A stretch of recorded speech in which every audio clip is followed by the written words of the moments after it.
O Banco Central Europeu decidiu aumentar as taxas de juro, algo que não acontecia há 11 anos. A medida vai ter, sem dúvida, efeitos na vida dos portugueses, como vamos perceber com a ajuda em estúdio do economista e professor Pedro Brinca. Boa noite, bem-vindo ao Fala Portugal. Obrigado. Esta subida vai, de facto, refletir-se no bolso, sobretudo de quem tem empréstimos. De que forma?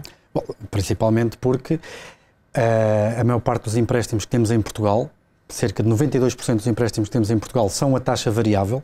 Isto significa que os empréstimos de forma periódica são revistos de acordo com a taxa Euribor. Há 3 taxas Euribor, de 1 mês, 3 meses e 12 meses, até há mais, mas são estas as mais usadas para servir como indexantes para a prestação de crédito à habitação, e desde fevereiro que estas taxas já vinham, principalmente a de 6 meses e a 12 meses, já vinham antecipando uma subida das taxas de juros. Por isso, nesse sentido, mesmo antes da taxa de juros diretora ou as taxas de juros diretoras do BCE terem subido, já os portugueses estavam a pagar mais, uma boa parte deles, precisamente porque os bancos já estavam a antecipar essa subida. Nós estamos a falar de subidas entre 3% e 20%. Podem agora ser agravadas. O que aconteceu agora na reunião de ontem foi precisamente que houve ali uma parte da subida que não foi perfeitamente antecipada pelo mercado. Nos últimos dias surgiram algumas novidades relativamente que a subida poderia ser maior que os 25 pontos base que foram sugeridos há menos de um mês numa entrevista até com o Vice-Presidente do Banco Central Europeu. Na medida que essa subida não foi perfeitamente antecipada pelo mercado, essa sim se irá refletir numa subida próxima. O BCE também deu sinais de que irá rever estas taxas de juros de forma mais frequente, não irá esperar provavelmente até setembro para rever estas taxas de juros, e indicou-se que estas taxas de juros podem subir ainda mais. E nesse sentido, na medida que as taxas de juros da Euribor forem refletindo esse efeito de antecipação, assim continuarão a subir as prestações de crédito dos portugueses. E uma pessoa que tenha então crédito ao consumo, por exemplo, poderá sofrer um aumento aqui na ordem de que valor? Não, o crédito ao consumo, como todos os outros créditos, irá aumentar também na proporção do custo de financiamento dos bancos.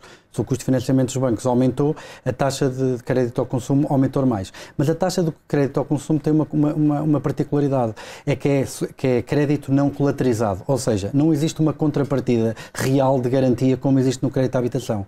Sabendo que as condições económicas estão a deteriorar na economia, é possível e é provável que o crédito ao consumo se torne mais caro ainda do que o crédito, já é mais caro, mas a variação seja ainda maior no crédito ao consumo, precisamente pela deterioração das condições económicas. Se calhar pode parecer um pouco contraditório para quem nos ouve, mas a verdade é que o BCE justifica estes aumentos das taxas de juro com a elevadíssima taxa de inflação que temos na zona euro. Faz sentido esta estratégia para travar a inflação, aumentar as taxas de juros? Faz sentido, é a estratégia clássica de controle em termos de política monetária, precisamente subir as taxas de juros para controlar a inflação.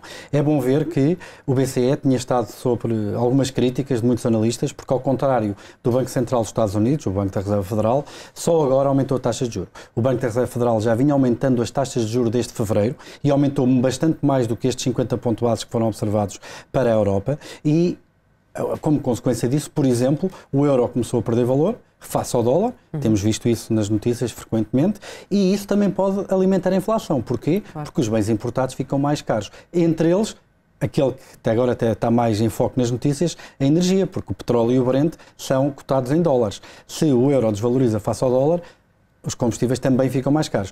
Creio que também foi por isso, e porque algumas notícias nas últimas 2 semanas, relativamente à inflação, subiu um bocadinho, e isso terá motivado o BCE a ter uma intervenção mais enérgica que aquela que a maior parte dos analistas antecipavam e que o próprio BCE teria indicado há menos de um mês. Considera então que era inevitável chegar a este tipo de medidas? Não, seria inevitável porque, de facto, a inflação está bastante elevada.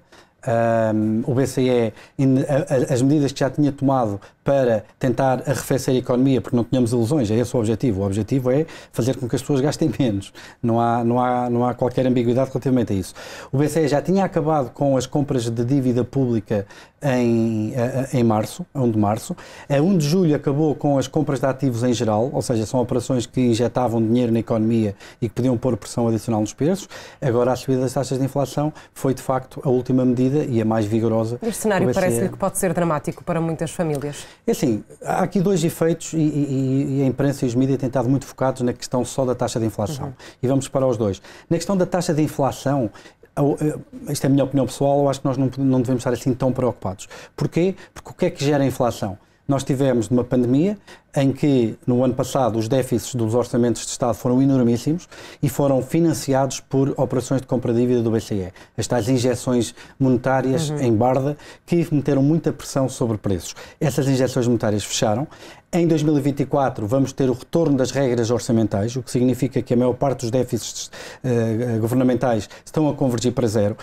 A única incerteza que há aqui relativamente à inflação é a disrupção das cadeias de abastecimento, quer pela parte da crise energética, quer as outras disrupções. Mas aquilo que sabemos é que, ao longo do tempo, quanto mais o tempo passa, mais as empresas e os países conseguem diversificar quer a fonte, quer o tipo de produtos que têm que importar para fugir precisamente a essas disrupções. Essa parte eu não estou tão preocupado e creio que daqui a 1 ano, 2 no máximo, estaremos perto dos 2%. Aliás, como indicam as próprias expectativas que a Comissão Europeia recolhe dos agentes económicos a 2 anos. Elas estão ancoradas precisamente a 2%.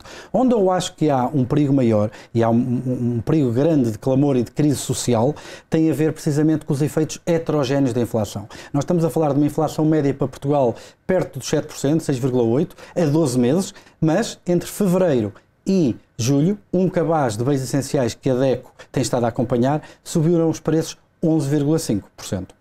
Em 5 meses. Nós estamos a comparar com uma taxa de inflação oficial de 6,8%. O que é que isto quer dizer? Quer dizer que no orçamento das famílias, que os bens essenciais têm um peso maior, nomeadamente as famílias mais desfavorecidas, a inflação é muito superior àquela que é oficial. E são números que preocupam, Pedro. Muito obrigado e até uma próxima oportunidade aqui na Record TV. Obrigado e boa noite.